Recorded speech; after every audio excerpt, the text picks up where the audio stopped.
Welcome back, boys and girls. We are going to learn about the Ojibwa today. The Ojibwa is part of the Three Fires. And we're going to read about the Ojibwa, but as we read, we are going to collect some information. Because remember, the ultimate goal at the end is that you're going to write a research paper. So I'm going to teach you how to collect data off a big reading like this, okay? The easiest thing to do is you're going to use some highlighters. So we're just going to start with yellow, and I want you to go down to the data collection sheet, and I want you to color this box in yellow. It says, where did they live in Michigan? And they refers to the Ojibwa. Okay, so we're going to look for where they live. Then the next box is going to be orange. What were their houses like? Now notice it says what were their houses like, which means it's looking for a description. I'm going to color that in orange.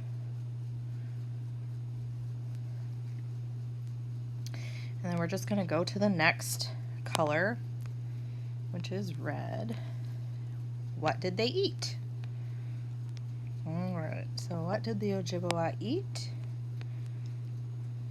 We're going to look for that information.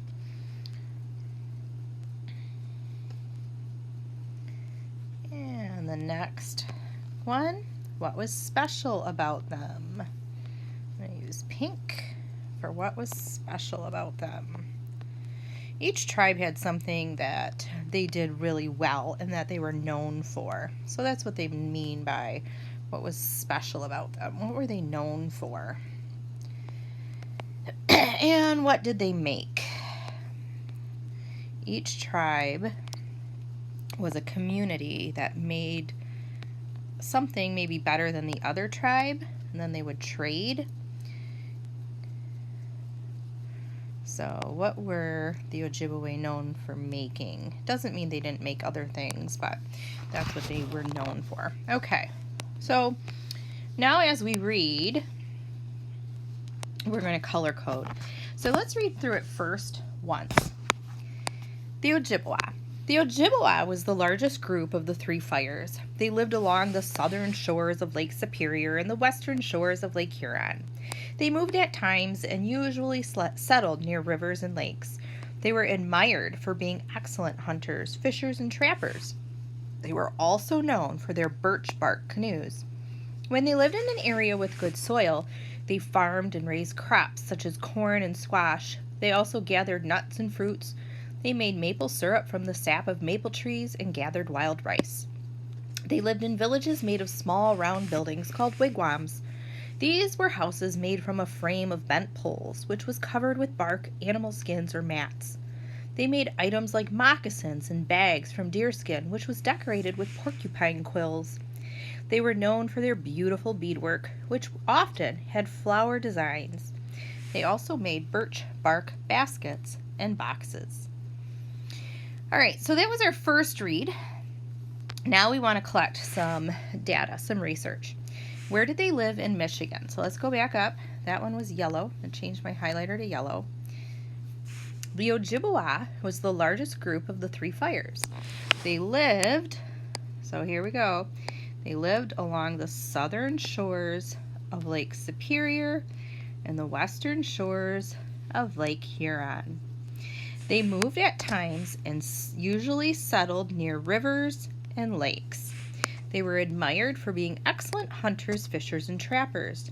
They were also known for their birch bark canoes. They lived in areas with good soil. All right.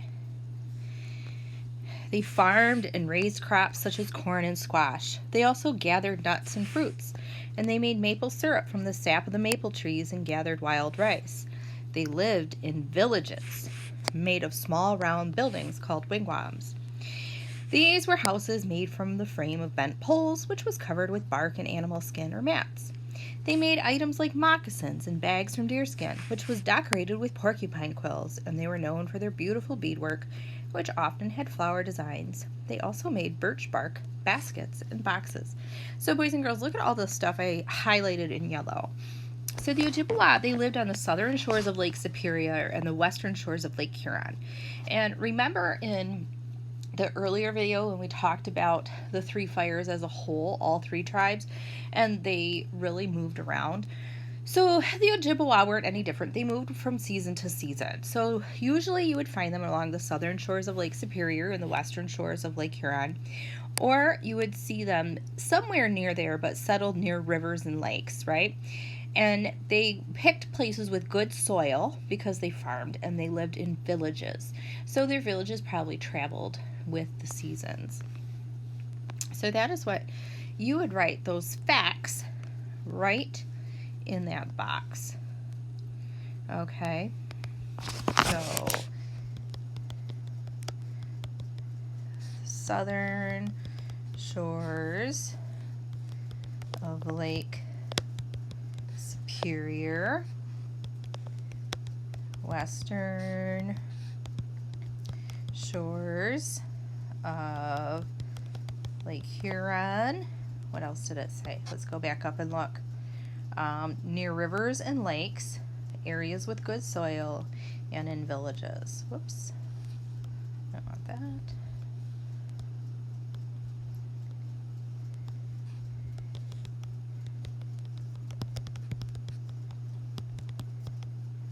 Areas with good soil in villages. They were not loners. Right, so there are my bullet point facts right from my article. Notice they're not complete sentences. You don't need that. However, Lake Superior and Lake Huron are capitalized because they're common nouns, or I'm sorry, proper nouns. All right, so the next one. What were their houses like? If you can't tell by now, I'm giving you some answers here. So if you don't have this printed out on paper, you may want to start using a split screen. Pause it and get caught up. What were their houses like? Let's go back up. First of all, I remember reading about a wigwam. So let's go and let's scan. There we go. Small round buildings called wigwams. And these were houses made from bent poles which were covered with bark, animal skins, or mats. So that is what I'm going to write in there. There we go. Make that box the size of my text box. And they lived in wigwams. I'm going to say small, round, what do they call that? Houses made with bent poles, covered in birch bark, animal skins, or mats. Right? All right. So that is what they lived in. They lived in the wigwams. Okay, and now we go back up and we want to know, what did they eat? And what did they eat is red. So what did they eat? Well, let's keep looking. I'm kind of scanning here.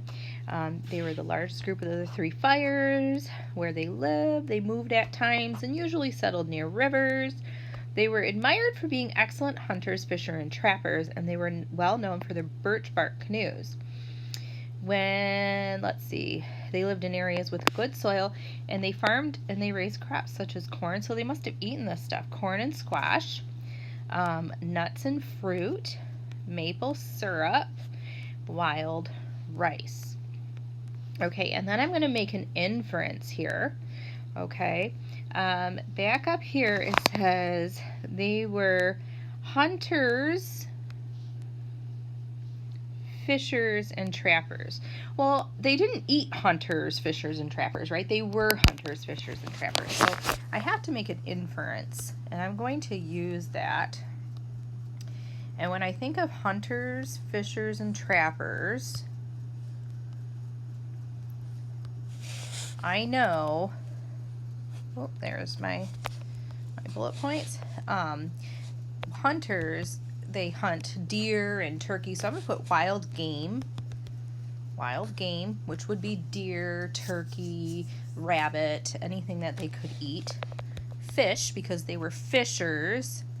And then gatherers usually gathered things like berries, okay? Berries and nuts.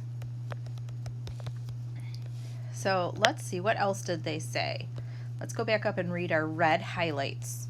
Corn, squash, nuts and fruits, which I had berries and nuts, maple syrup, and wild rice.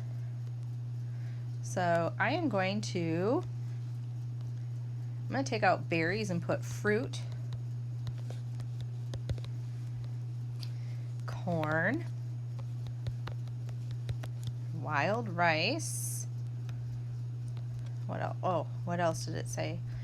Maple syrup and squash.